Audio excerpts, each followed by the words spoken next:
Hi, welcome. It's great to be here. I'm so pleased to see you here. We've had some great sessions these last few weeks, and this one kind of follows on pretty closely from what we've been looking at with healthy conflict or positive disagreement. So, welcome. Welcome to Leadershipisation, all things leadership. My name is Beth Bergen, and I build influential leaders. I'm a global coach who works with executives, with managers, and with owners, and I'm all about helping them to lead and to communicate with clarity, with confidence, and with impact. I'm here presenting Leadershipisation most every Tuesday at 1 p.m. Australian Eastern Standard Time. As I said before, the last couple of weeks, what we've been focused on is healthy conflict, those behaviours that we might need in the leadership role to be able to create and work towards having a culture that normalizes these conversations, that normalizes positive disagreement and the many benefits that can come out of that. And when I was working with a client the other day, I was reminded about one key factor to unresolved conflict, to tension in executive groups or in teams. You might know it. It's what I call the meeting after the meeting. Now, we'll start out with a hard truth. There is a hard truth here.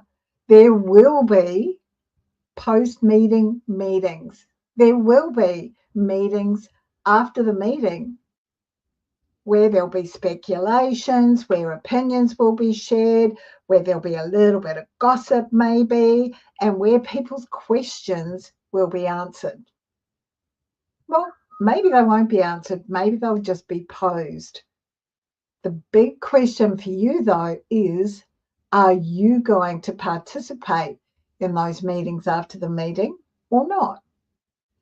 And the second big question is, how can you minimize the mischief that might be created and move towards having a positive impact?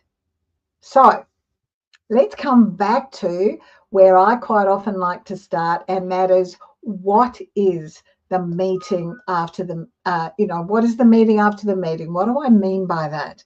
Well, it happens after that main, more formal meeting. And it might take the form of little huddles of people. They might be in chat rooms. They might be on the phone to each other. And what they're going to do is they're going to dissect, they're going to digest, they're going to talk about those key points. And it provides an opportunity, I guess, for some people to clarify anything that they might have misunderstood. It helps to get more information. People can do a great big rant or a great big moan about whatever was shared in the meeting. And maybe what they can do is actually express some different opinions to the ones that were heard in the meeting. It's like an extension of that first meeting, but it's unofficial. Because maybe everyone who was in the first meeting isn't in the second meeting. And it takes a number of different forms. But one of the things often that the meeting after the meeting has that's really different from the formal meeting is that people can be much more animated. They can come to the meeting after the meeting with a lot more energy, with a lot more emotion, and they're really eager to share their perspective. They want to check to see, are you people on the same page as me? Did you agree with that? Do you disagree with that? And it's in here that there can be this awesome exchange of ideas, and people can actually be brainstorming different initiatives that weren't fully explored or might not have been decided upon in that main meeting. And because there's this open, more flowing conversation, you delve deeper, you dissect, and you explore. And so when you think about the impact that the meeting after the meeting might have on team dynamics, there are some benefits. There are a number of benefits. One is that it builds collaboration and those stronger relationships. And that's awesome. We're all about in our team collaboration and strong relationships. It also may contribute, as I said earlier, to open, to honest dialogue that didn't happen in the formal meeting. It might be that this is an opportunity for people to learn more, to get insight into each other, to learn more, to build those lessons, to learn from each other because they've got that insight. And that insight and that honesty and that collaboration is always going to build stronger relationships. Now, all of that seems really positive, doesn't it? Just going, oh, yeah, we should be having more of these meetings after the meeting. Well, there's a big however in there. The challenge that you have is that often these meetings, remember, there can be little huddles and little groups of people. These very often are where people might want to push their own agenda through. They might want to be asserting their authority over others. They might be contributing towards a little bit of an imbalance of power. So it might be that there comes to be a bit of a power struggle there, because people are bringing around them those that they think will agree with them or potentially will disagree with whoever was running the formal meeting. Yeah. Often too, this contributes to people forming little side cliques, little groups that feel a particular way or have a particular viewpoint or present with a particular attitude. And that can be quite difficult. That can be quite difficult. The question I want you to ask yourself here, if you're observing lots of these meetings after a meeting, is this one. Why is it that all of this animation, all of this exchange of ideas, all of this collaboration, and all of this open, honest dialogue, why is it that it can happen in the meeting after the meeting, but it isn't happening at the formal meeting? That's the big question for you to reflect on, because you want that dialogue, you want that openness and honesty, you want that range of different perspectives. You want all of that aired in the formal meeting.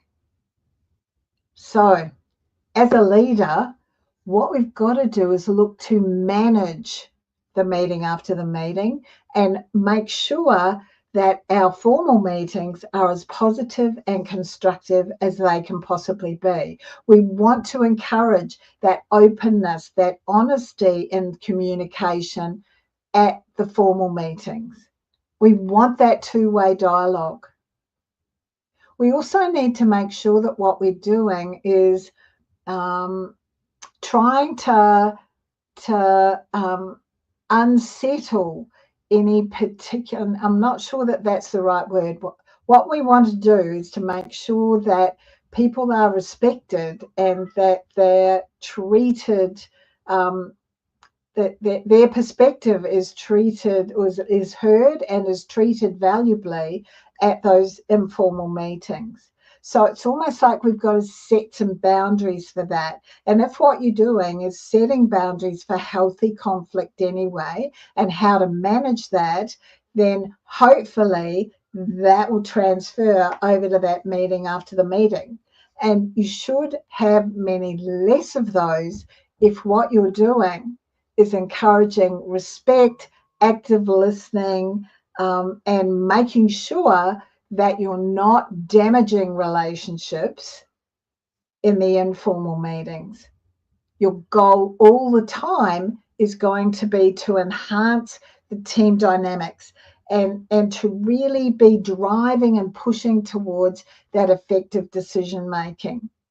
So as a leader, if you haven't quite got your organization set up so that the formal meetings do include managing healthy conflict, if you're not at that point just yet, make sure that what you're doing is setting those boundaries around the meetings after the meeting so that people don't go to that and feel as though they're being coerced or pushed into doing something because there's a bit of a power struggle going on.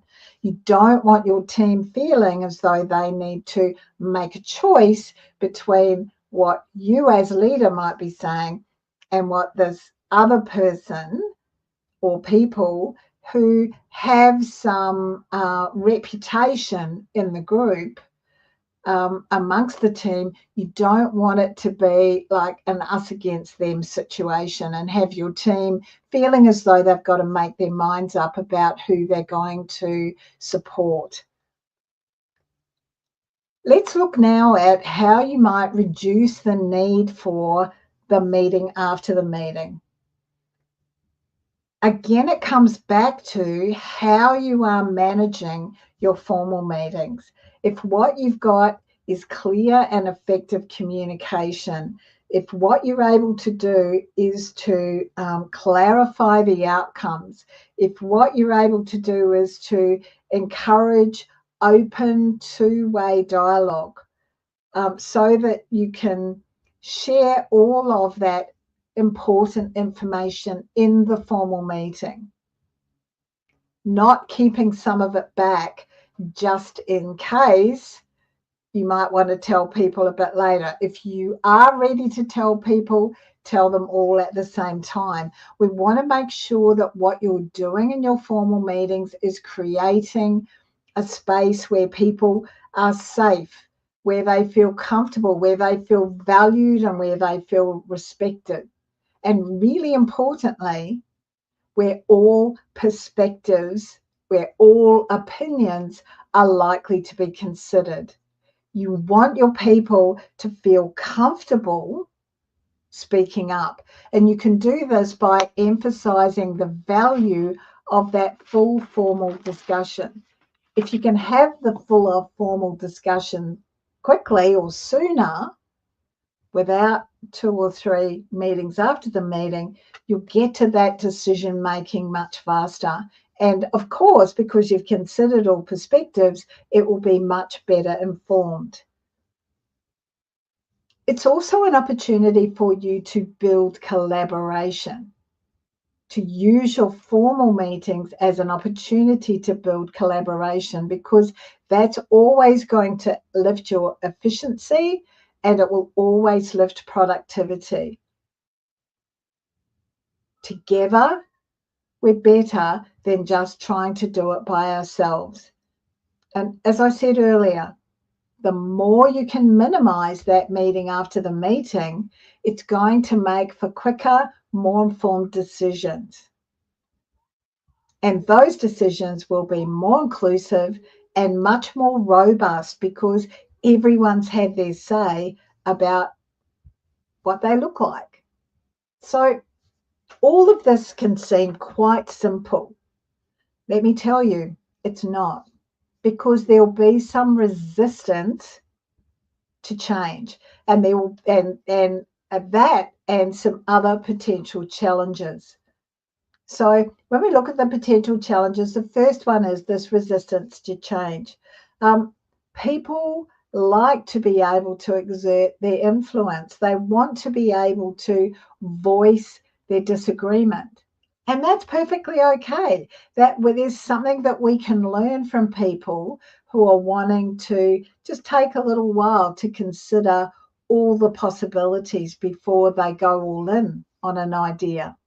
So This is about you making sure that what you're doing is encouraging people, particularly those you know might be likely to have a different perspective, really encourage them to be speaking at that full meeting. Now, if you have someone on your team who doesn't like speaking in that environment, you can help them. You can give them confidence by going and having a conversation with them one-on-one before the formal meeting to hear what their perspective is. And then to introduce them to the meeting, to give them confidence, you start by voicing what their perspective is. You start by saying, Fred has this perspective. We talked about it the other day, and these are the things that I noticed about it. Fred, would you like to speak to that?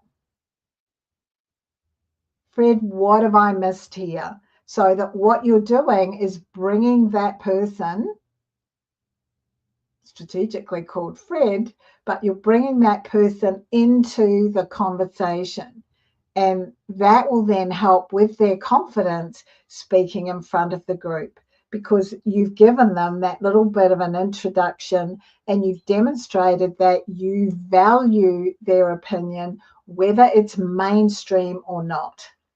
So that's the first thing. The second thing is that everyone in the team needs to understand how to manage conflict positively. Everyone. So this is all about that respect. This is all about having empathy. Remember, empathy does not mean you agree with them. You don't have to agree with someone to empathize with them. So getting back on track, respect, empathy, and that active listening that we've talked about so many times. And it also gives you that opportunity when you're managing positive conflict to be able to make sure that you are considering alternative solutions. The meeting after the meeting. It has the potential to shape your team dynamics, and you don't want the team dynamics to be wobbling off to the side. It has the potential also to keep people divided and to slow down decision making. Because what's talked about over there is not talked about in the formal meeting. Instead, if you and your leadership role are able to provide clear expectations, you promote that open dialogue, you encourage and support transparency, you teach people how to disagree positively, you introduce that healthy conflict concept, you encourage greater collaboration, and that in turn leads to more consistent and faster and more robust decision making. Your success as a team and as an organization is definitely going to grow. So, thank you for being here today. If you've got any questions or comments, pop them on the platform that you're watching this on, and we'll get back to you. I love it to hear what people's comments are. If you're watching this as replay, #replay would be wonderful as well. Look, perhaps you recognize that your team needs to learn to disagree positively. If you think that's the case, then please reach out, because in July, I have my 30-day Say It Smarter program. I work with a group of 8 executives, managers, business owners in a 30-day program to lift their skills, including how to disagree positively. So please reach out. Thank you again. See you next week. Bye now.